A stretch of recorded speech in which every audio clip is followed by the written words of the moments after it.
नमस्कार दोस्तों, quality have India के इस प्रोग्राम में मैं आर्यन विश्वकर्मा आप लोग का बहुत बहुत स्वागत करता हूं।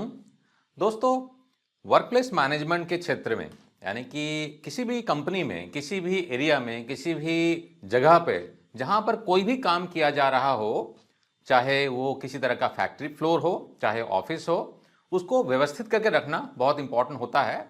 और व्यवस्थित करके रखने के लिए वर्कप्लेस मैनेजमेंट सिस्टम को फॉलो करना पड़ता है। अब वर्कप्लेस मैनेजमेंट सिस्टम में एक बहुत इंपॉर्टेंट मैनेजमेंट सिस्टम है जो कि है 5S, जो कि काफी पॉपुलरली इंडस्ट्री में इस्तेमाल किया जाता है।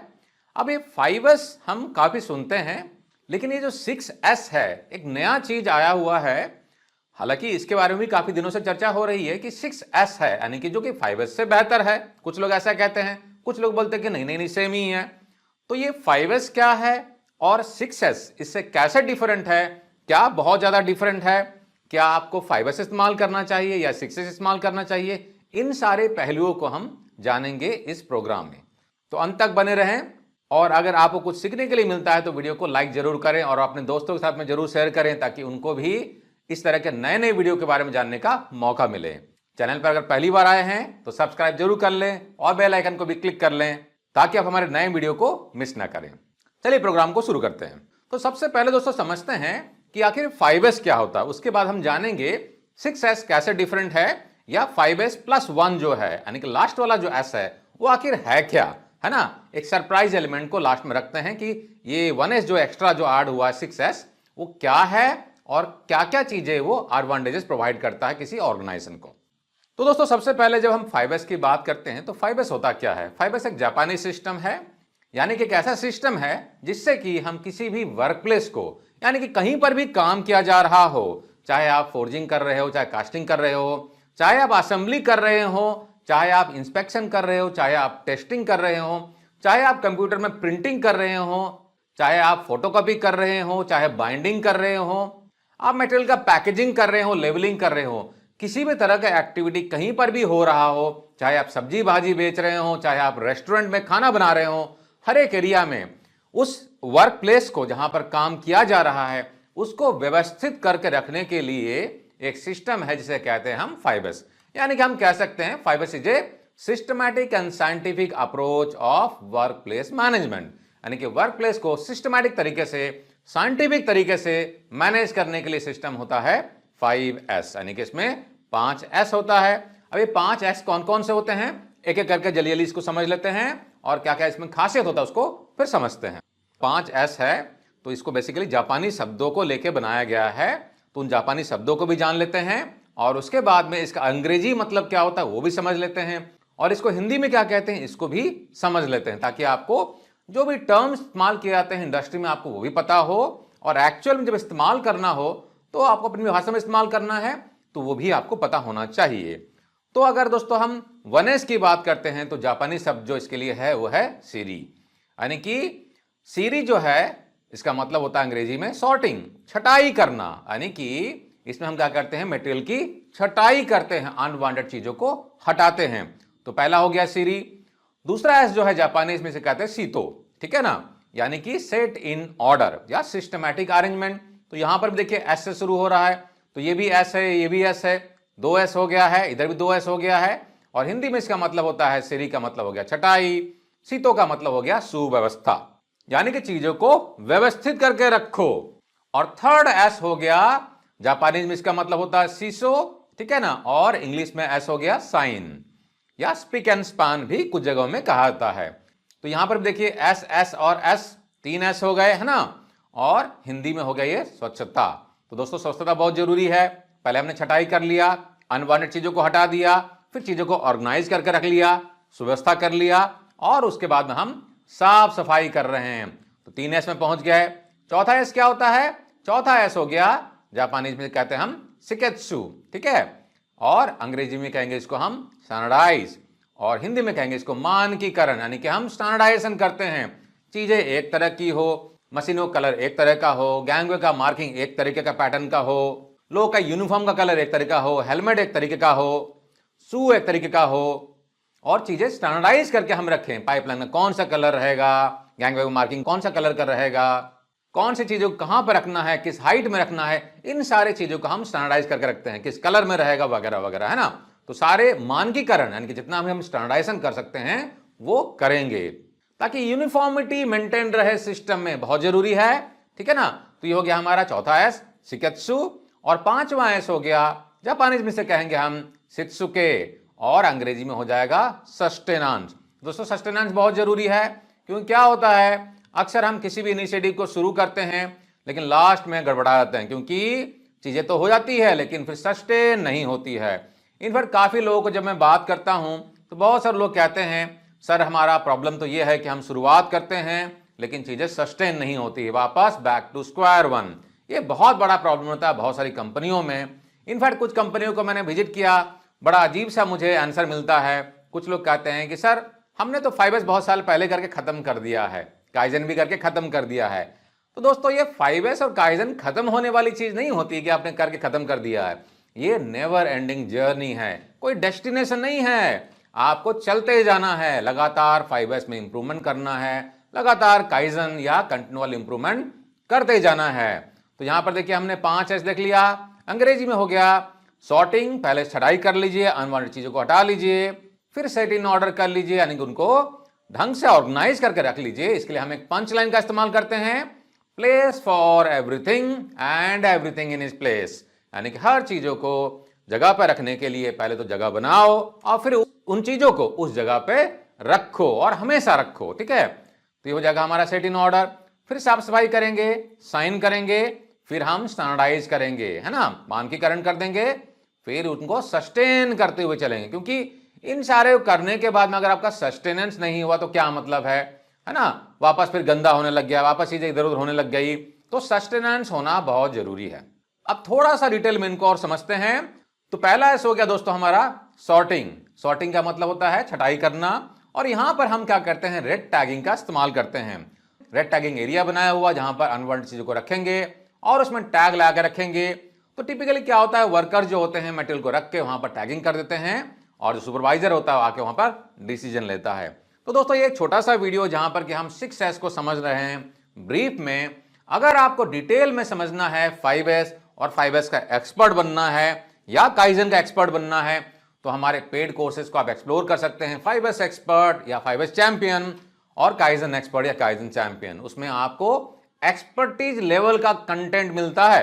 यानी कि अगर आपको 5S को किसी कंपनी में अगर ड्राइव करना है end to end from scratch, ठीक है ना, यानी कि आपको 5S क्या होता है बताया जाएगा, और इसमें जितने भी सारे कॉन्सेप्ट जो रिलेवेंट फॉर्मेट होते हैं, ऑडिटिंग करने के फॉर्मेट, ऑडिटिंग करने के बाद में उसका एनालिसिस कैसे करेंगे, ट्रेंड चार्ट कैसे बनाएंगे, रिपोर्टिंग कैसे करते हैं और उसका इंप्रूवमेंट का एक्शन प्लान कैसे बनाते हैं, रिवॉर्ड रिकॉग्निशन क्या होता है, 5S का ऑर्गेनाइजेशन चार्ट क्या होता है, 5S के बेस्ट प्रैक्टिसेस क्या है, उन सारे एस्पेक्ट आपको डिटेल में सिखाया जाएगा। ताकि अगर कहीं पर भी किसी कंपनी में आप as a production manager, quality manager, operational excellence manager, as a manager या लीडर आप ज्वाइन करते हैं, एज ए सुपरवाइजर ज्वाइन करते हैं, तो आपको मैनेजमेंट बोलेगी कि आपको 5S के इनिशिएटिव को रन करना है, लीड करना है। तो कैसे लीड करेंगे? सिर्फ 5S को समझ के आप नहीं कर सकते हैं, आपको 5S के पूरे सिस्टम को समझना पड़ेगा। तो हमारा जो 5S का एक्सपर्ट कोर्स जो है या काइजन का एक्सपर्ट कोर्स जो है, लीन का एक्सपर्ट कोर्स जो है, मिनिटैप का एक्सपर्ट कोर्स जो है, तो जो भी हमारे एक्सपर्ट सीरीज के कोर्सेज हैं वो उन चीजों को आपको इन डेप्थ में पूरी अंडरस्टैंडिंग देते हैं। इतना चीज कोई नहीं समझाएगा। मैंने और हमारे एक्सपर्ट टीम ने अपने पर्सनल एक्सपीरियंसेस को नजर में रखते हुए इन कोर्सेज को डेवलप किया है ताकि जो एक्चुअल में इंडस्ट्री की रिक्वायरमेंट है आपको वो समझ में आए। सिर्फ थ्योरेटिकल एस्पेक्ट नहीं, प्रैक्टिकल एस्पेक्ट आपको इंप्लीमेंटेशन के पर्सपेक्टिव से जो भी जानना है आपको उन सारे चीजों को हम सिखाते हैं ताकि कोई दिक्कत आपको ना हो इंप्लीमेंटेशन करने में, ये हम इंश्योर करते हैं दोस्तों। तो बेस्ट कंटेंट आपको मिलेगा। क्वालिटी हब इंडिया के ऐप को आप गूगल प्ले स्टोर से, एप्पल के स्टोर से डाउनलोड कर सकते हैं या आप हमारे पोर्टल पे जाके courses.qualityhubindia.com पे जाके कोर्सेज को एक्सप्लोर कर सकते हैं। 100+ कोर्सेज हैं। कुछ अगर डाउट होता है तो आप हमारे मार्केटिंग टीम को या हमारे बाकी जो एडमिन टीम है आप उनको कॉन्टेक्ट करके सारा चीज आप इंफॉर्मेशन ले सकते हैं। पूरी तरह से आपको गाइडेंस दिया जाएगा। चलिए आगे बढ़े। तो हम सॉर्टिंग में क्या करते हैं, हम सॉर्टिंग में 4 चीजों का ख्याल रखते हैं। पहले क्या देख रहे हैं, नॉट नीडेड एट ऑल, ऐसी चीजें जो कि बिल्कुल नहीं चाहिए हटा दो, स्क्रैप, ठीक है ना। नीडेड बट नॉट नाउ, चाहिए लेकिन अभी नहीं चाहिए। घर में हम लोग रजाई का इस्तेमाल करते हैं लेकिन रजाई का गर्मी में इस्तेमाल करते हैं नहीं करते हैं। तो जब रजाई का इस्तेमाल होता है तब हम इस्तेमाल करेंगे, तब तक के लिए क्या करते हैं, नीडेड बट नॉट नाउ, तो उनको हम कहीं पर वार्डरोब में, अलमारी में, कहीं पर उसको दीवान में रख देते हैं ताकि बाद में इस्तेमाल हो। उसी तरीके से फैक्ट्री में भी, कंपनियों में भी ऐसी चीजें जो कि रेगुलर में इस्तेमाल नहीं होती है उनको कहीं पर हम अलग हटा के रख दें ताकि मेरा रूटीन का जो वर्किंग एरिया है वो अनक्लटर्ड रहे, वहां पर कुछ प्रॉब्लम ना हो। ठीक है, नीडेड बट नॉट हियर, बहुत सारी चीजें चाहिए होती है लेकिन हर जगह में तो हर चीज नहीं चाहिए। ठीक है ना, मेंटेनेंस का बंदा मेंटेनेंस के एरिया में क्या चाहेगा, मेंटेनेंस के टूल टैकल्स रहे, प्रोडक्शन वाला ले जाके अपना रॉ मटेरियल वहां पर रख देगा तो क्या चलेगा, बिल्कुल नहीं। क्वालिटी वाला ले जाकर अपना टेस्टिंग इक्विपमेंट्स वहां पर रख देगा तो क्या चलेगा, नहीं चलेगा। उसी तरह से मेंटेनेंस वाला अपने सामान को मेंटेनेंस के एरिया में रखे, वो प्रोडक्शन फ्लोर में ना रखे, स्टोर में ना रखे, क्वालिटी के एरिया में ना रखे, वगैरह वगैरह, है ना। यानी कि हर एक आदमी को अपनी चीजों को अपनी जगह पे रखना चाहिए। तो ये जो है बेसिकली सी वाला पॉइंट जो है बोलता है नीडेड बट नॉट हियर, यानी कि जिन चीजों को जहां पर रखना है वहीं पर रखो, इधर उधर मत फेंको। डिटेल्स में अभी मैं नहीं जा रहा हूं क्योंकि छोटा सा वीडियो हम 6S पर डिस्कशन कर रहे हैं। हमारे पेड कोर्सेज में इनको बहुत इलाबोरेटली एक्सप्लेन किया गया है मीनिंग के साथ में। डी क्या बोल रहा है, needed but not so much quantity, बहुत सारी चीजें होती है जो कि हम इतने क्वांटिटी में नहीं चाहिए होते हैं, अननेसेसरी का एक्सेस क्वांटिटी में क्यों खरीदे।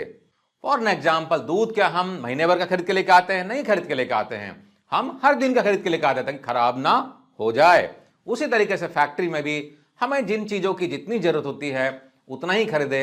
अननेसेसरी का अगर एक्स्ट्रा मटेरियल हम लोग खरीदेंगे तो क्या होगा, आपका मनी ब्लॉक होता है, वर्किंग कैपिटल फंस जाता है, प्लस क्या होता है बहुत सारे और भी वेस्टेजेस वगैरह होती हैं। इसलिए हम उतने वेस्टेज ना करें, जितना मटेरियल जिस क्वांटिटी में जब चाहिए तब हम उसको खरीदें और इस्तेमाल करें। तो बेसिकली यहां पर सॉर्टिंग में हम इन चारों बातों का ख्याल रखते हैं। और रेट टैगिंग कॉन्सेप्ट हमने समझ लिया, आगे बढ़ते हैं। दूसरा ऐसा हो गया हमारा दोस्तों सेट इन ऑर्डर या सिस्टमैटिक अरेंजमेंट। तो इसमें हम एक इंपॉर्टेंट पंच लाइन का इस्तेमाल करते हैं, place for everything and everything in its place, यानी कि हर चीजों को रखने की निश्चित जगह होनी चाहिए और उन चीजों को उसी निश्चित जगह पे रखो ताकि आपका टाइम वेस्ट ना हो जाए। तो बेसिकली यहां पर हम सर्चिंग टाइम को हम कम करने की कोशिश करते हैं। एग्जांपल देख लेते हैं। तो यहां पर आप देख सकते हैं कितनी व्यवस्थित तरीके से फाइलों को रखा गया है, ऑयल ड्रम को रखा हुआ है। ठीक है ना, इससे क्या होता है, हमारा सर्च टाइम में बचत होती है। आप क्या बता सकते हैं कि इनमें क्या क्या बेस्ट प्रैक्टिसेस का इस्तेमाल किया गया है ऑयल ड्रम में और फाइल्स में? अगर आपको पता है या पता चल रहा है आपको तो कमेंट सेक्शन में लिख के बताएं, देखते हैं आप कितने समझदार हैं। थर्ड है हमारा दोस्तों होता है साइन। साइन का मतलब होता है स्वच्छता, साफ सफाई, जिसे हम जापानीज में शिशु कहते हैं। तो यहां पर आप देख सकते हैं फैक्ट्री फ्लोर कितना साफ सुथरा है ना, एकदम पूरा स्पॉटलेस है, एकदम पूरा कुछ भी गंदा नहीं है ना, चलने की जगह है, पूरा साफ सफाई है, मेटल कुछ बिखरा हुआ नहीं है। ऐसा फैक्ट्री का फ्लोर होना चाहिए। और अगर ऐसा फैक्ट्री का फ्लोर होगा तो काम करने में भी मन लगा रहता है। एक दूसरा एग्जांपल देख लीजिए, ये भी कितना साफ सुथरा है, चीजें व्यवस्थित करके रखी हुई है। ठीक है ना, शीशो क्लीननेस पर ध्यान देता है। तो जब हम क्लीननेस की बात करते हैं तो इसमें क्या होता है, हमको साफ सफाई करनी होती है। तो अलग अलग कंपनियों में अलग अलग सिस्टम होता है जहां पर कि एक पर्टिकुलर फ्रीक्वेंसी में हम साफ सफाई भी करते हैं। और क्लीनिंग में हमको कुछ इंपॉर्टेंट चीजों को याद रखना पड़ता है। Cleaning with meaning and cleaning as inspection, यानी कि मीनिंगलेस क्लीनिंग नहीं होना चाहिए। हर तरफ में साफ करें, अच्छी तरह से साफ करें और सफाई करने के दौरान में उस पर इंस्पेक्शन भी करते रहें ताकि कुछ गड़बड़ हो तो पता चल जाए। लीन की भाषा में उसे हम फुगाई भी कहते हैं। फुगाई के बारे में डिटेल में जानना है तो हमारे टीपीएम के कोर्सेज को एक्सप्लोर करें, उसमें सारे तरह के फुगाई के जो टैग्स होते हैं, किस तरह से उसका इस्तेमाल किया जाता है, वगैरह वगैरह, एक्शन कैसे लेना होता है, हमने हमारे टीपीएम के कोर्सेज में डिटेल में उसको बताया हुआ है, उसको आप एक्सप्लोर कर सकते हैं। वापस आते हैं सब्जेक्ट पे। तो क्लीनिंग इज इंस्पेक्शन की जब बात करते हैं तो क्लीनिंग करने के दौरान में उसमें हम प्रॉपर इंस्पेक्शन करें और अपने 5 सेंसेस जो हैं उनका भी इस्तेमाल करें। चौथा ऐसा है दोस्तों स्टैंडर्डाइजेशन, यानी कि हम चीजों को व्यवस्थित करने के साथ साथ सफाई भी करेंगे और स्टैंडर्डाइज भी करेंगे। तो यहां पर देख सकते हैं कितनी चीजों को स्टैंडर्डाइज किया गया है ना। यह हमारा दिल्ली का ट्रैफिक का बोर्ड्स वगैरह है, देख सकते हैं कलर कोडिंग, किस साइज में फॉन्ट रहेगा, कितने हाइट में डिस्प्ले किया जाएगा, पहले हिंदी में रहेगा फिर इंग्लिश में रहेगा, वगैरह वगैरह, सब कुछ स्टैंडर्डाइज किया गया है। ये भी एक मॉल का कंटेंट है तो स्टैंडर्डाइज करके सब चीजें डिस्प्ले किया गया है। तो स्टैंडर्डाइजेशन बहुत इंपॉर्टेंट पार्ट होता है 5S या 6S का। 6S अभी भी सरप्राइज है कि छठा एस क्या है, तो पहले हम लोग समझ लेते हैं पांचों एस को। तो 4 एस हमने समझ लिया, रिवाइज करते हैं। पहला एस क्या हो गया, सॉर्टिंग, यानी कि हम अनवांटेड चीजों को हटाते हैं। उसमें 4 तरह की चीजों का हमने डिस्कशन किया है। फिर आ गया हमारा सेकेंड एस। सेकेंड एस क्या हो गया, सेकेंड एस हो गया हमारा सिस्टमैटिक अरेंजमेंट या सेट इन ऑर्डर, जहां पर कि हम place for everything and everything in it place की बात करते हैं। साथ ही साथ वहां पर हम कुछ और टेक्निक का भी इस्तेमाल करते हैं, इंपॉर्टेंट टेक्निक्स हैं। इसको हमने हमारे 5S एक्सपर्ट कोर्स में बहुत डिटेल में एक्सप्लेन किया है। काउंट फ्री टेक्निक क्या होता है, सर्च फ्री टेक्निक क्या होता है, कैसे उसका इस्तेमाल किया जाता है, FIFO टेक्निक क्या होता है, वगैरह वगैरह, ये बहुत इंपॉर्टेंट होता है। आगे बढ़ते हैं दोस्तों, और हमारा 5वां एस है शित्सुके, यानी कि सस्टेनेंस। तो दोस्तों चीजों को सस्टेन करना भी जरूरी है।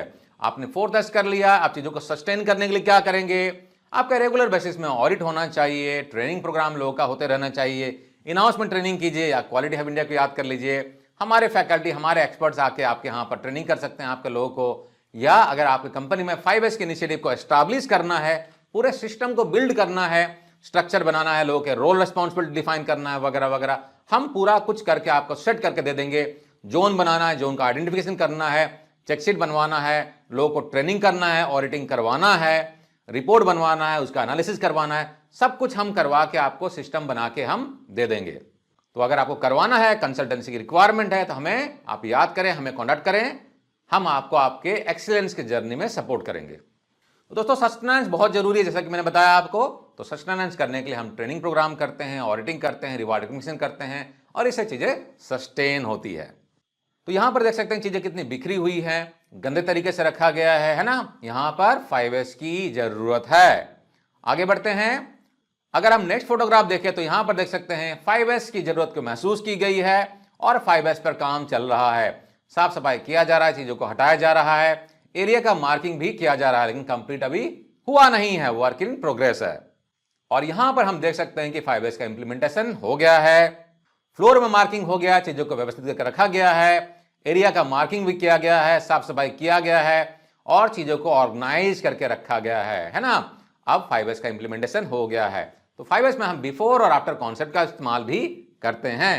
तो यहां पर देख सकते हैं कैसे ऑर्गेनाइज करके चीजों को रखा गया है, अनवांटेड चीजों को रखने के लिए जगह भी निर्धारित की गई है। यहां पर देख सकते हैं ऑर्गेनाइज वर्क एरिया, साफ सुथरा है, सब कुछ प्रॉपरली मार्किंग किया गया है। तो इस तरीके से हम 5S का इंप्लीमेंटेशन कर सकते हैं। अब बात करते हैं दोस्तों 6S की, जो सरप्राइज एलिमेंट था। तो दोस्तों 5S में हमारा होता है सॉर्टिंग, सेट इन ऑर्डर, साफ सफाई, स्वच्छता, साइन, स्टैंडर्डाइज और सस्टेनेंस। 6S जो होता है दोस्तों, ये होता है सेफ्टी। सेफ्टी बहुत जरूरी है, क्योंकि सेफ्टी के बिना आपका 5S वर्क नहीं करेगा। क्योंकि अगर अनसेफ वर्क इन्वायरमेंट रहेगा, हजार्ड्स वगैरह रहेंगे, किस तरीके से आपका 5S सस्टेन करेगा, लोग वहां पर काम ही नहीं कर पाएंगे। एक्सीडेंट रोज हो रही है, ये काफी सारे हजार्ड्स हैं, तो लोग घबराएंगे काम करने में। इसके लिए हम 6S का इस्तेमाल करते हैं, यानी कि 5S करने के साथ साथ हम सेफ्टी का भी ख्याल रखते हैं, और इसमें हम हजार्ड को आइडेंटिफाई करके उसको हम एलिमिनेट करके उससे जो रिस्क निकलता है उसको हम खत्म करने की कोशिश करते हैं, या उसको मिनिमाइज या रिड्यूस करने की कोशिश करते हैं। तो यहां पर हमने एक टर्म सुना हजार्ड। तो ये हजार्ड क्या होता है थोड़ा समझ लेते हैं, मैं कुछ एग्जांपल देकर आपको समझाता हूं। तो दोस्तों हजार्ड में काफी सारे तरह के हजार्ड होते हैं। तो यहां पर कुछ एग्जांपल दे सकते हैं फिजिकल हजार्ड की, जैसे कि स्लिप हो गया, ट्रिप हो गया, फॉल हो गया, जैसे तेल गिरा हुआ है, हजार्ड है, कोई फिसल के गिर सकता है, चोट लग सकती है, ठीक है ना।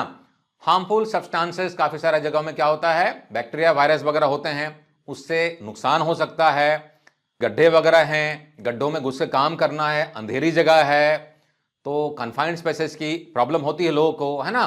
तो ये भी फिजिकल हजार्ड क्रिएट कर सकता है। इलेक्ट्रिसिटी की वजह से भी हजार्ड हो सकता है, काफी सारी जगह में तारे नंगी रहती है, प्लग का इस्तेमाल नहीं किया जाता है, वायर लगा के लोग काम करते हैं लूज कंडीशन में, तो उससे भी इलेक्ट्रिकल हजार्ड हो सकता है। काफी सारी जगह में एक्सट्रीम टेम्परेचर, हाई टेम्परेचर और लो टेम्परेचर दोनों में ही प्रॉब्लम हो सकती है। और टॉक्सिक इन्वायरमेंट अगर रहता है, हार्मफुल केमिकल्स है, या हार्मफुल सब्सटेंसेस है, या रेज वगैरह हैं, जैसे कि वेल्डिंग वगैरह कर रहे हैं, तो उनसे भी हजार्ड होता है। तो इन हजार्डियस सिचुएशंस को आइडेंटिफाई करके हम उसको कम करने की कोशिश करें, खत्म करने की कोशिश करें, या लोगों को प्रोटेक्शन हम करवाएं। काफी सारी जगह में हम पर्सनल प्रोटेक्टिव इक्विपमेंट्स या पीपीई का इस्तेमाल करते हैं, ताकि लोगों को काम करने में दिक्कत ना हो। तो इस तरीके से दोस्तों हम 5S के साथ साथ हम लास्ट वाला जो S है 6S, यानी कि सेफ्टी का भी ख्याल रखते हैं, और ये जब साथ के साथ काम करते हैं तभी जाके ऑर्गेनाइजेशन सक्सेसफुल होती है। तो क्या क्या हमने सीखा, एक बार जरा रिवाइज कर लेते हैं। पहले हमने सीखा सॉर्टिंग में क्या करते हैं, अनवांटेड चीजों को हटाओ और अगर डाउट में हो तो भी उसको हटा दो। कहां रखो उसको रेड टैगिंग एरिया में रख दो। सेट इन ऑर्डर में क्या करते हैं, हम प्रॉपरली अरेंज करते हैं, लेबलिंग करते हैं, मार्किंग करते हैं और इसमें हम पंच लाइन का इस्तेमाल करते हैं, place for everything and everything in its place. फिर होता साइन का मतलब होता है स्वच्छता, साफ सफाई करो, क्लीनिंग विथ मीनिंग करो, हर तरफ में सफाई करो। मशीन अगर है तो 6 साइड में सफाई करो, लेफ्ट में, राइट में, टॉप में, बॉटम में, फ्रंट में और रियर में, हर तरफ में सफाई होनी चाहिए। और उसमें अपॉर्चुनिटी फॉर इंप्रूवमेंट जो रहता है, अब नॉर्मलिटी रहती है, फुगवाई रहती है, उनको आइडेंटिफाई करते हैं। चौथा होता है स्टैंडर्डाइजेशन करना, फिर हम सस्टेनेंस करते हैं, ट्रेनिंग देते हैं लोगों को, रिवार्ड रिकग्निशन करते हैं और फाइनली हम सेफ्टी का ख्याल रखते हैं, यानी कि identify and eliminate all hazards for a zero accident injury free work place. कोई भी एक्सीडेंट नहीं होना चाहिए और इंजरी फ्री वर्क प्लेस रहेगा तो लोग भी सेफ फील करेंगे और मोटिवेटेड होकर काम करेंगे। तो दोस्तों ये रहा संक्षिप्त में 6S। आशा करता हूं आपको समझ में आया होगा, अच्छा लगा होगा। अच्छा लगा हो तो दोस्तों वीडियो को लाइक कर लें और अपने दोस्तों के साथ जरूर शेयर करें। और अगर इसी तरीके से नए नए वीडियो आप चाहते हैं तो कमेंट सेक्शन में लिख के हमें बताएं कि कौन सा वीडियो आप देखना चाहते हैं। और दोस्तों हाँ, अपने कैरियर में एक्सेल करना चाहते हैं, आगे बढ़ना चाहते हैं तो हमारे ऑनलाइन ट्रेनिंग कम सर्टिफिकेशन प्रोग्राम का बेनिफिट जरूर उठाएं। ग्लोबली रिकॉग्नाइज्ड और एक्रेडिटेड कोर्सेज हैं, हमें ढेरों अवार्ड और रिकग्निशन मिले हैं हमारे कोर्सेज के लिए और हजारों स्टूडेंट्स 50+ कंट्रीज से हमारे कोर्सेज को करके कैरियर में आगे बढ़ रहे हैं, छलांग लगा रहे हैं और नई नई ऊंचाई पर जा रहे हैं। तो आप भी पीछे ना रहें और हमारे कोर्सेज को अभी एक्सप्लोर करें और क्वालिटी हब इंडिया के ऐप को गूगल प्ले स्टोर से, एप्पल के स्टोर से डाउनलोड करके अभी काफी सारे फ्री कोर्सेज भी हैं और पेड कोर्सेज को एक्सप्लोर करके आप आगे बढ़ें। और हाँ, अगर आपको कंपनी में अपने किसी तरह कंसल्टेंसी की रिक्वायरमेंट है, टीपीएम इंप्लीमेंटेशन करना है, 6 सिग्मा की ट्रेनिंग चाहिए, लीन मैन्युफैक्चरिंग ट्रेनिंग चाहिए, सिस्टम इंप्लीमेंटेशन करना है, कंपनी का सिस्टम सर्टिफिकेशन करवाना है, तो कंसल्टेंसी, प्रोजेक्ट मैनेजमेंट या ट्रेनिंग के लिए भी हमें याद कर सकते हैं। हमें नीचे दिए गए नंबर पर कॉन्टैक्ट करके आप अपनी रिक्वायरमेंट हमें बता सकते हैं। तो हमारे साथ बने रहने के लिए दोस्तों बहुत बहुत धन्यवाद। टेक केयर दोस्तों, जय हिंद।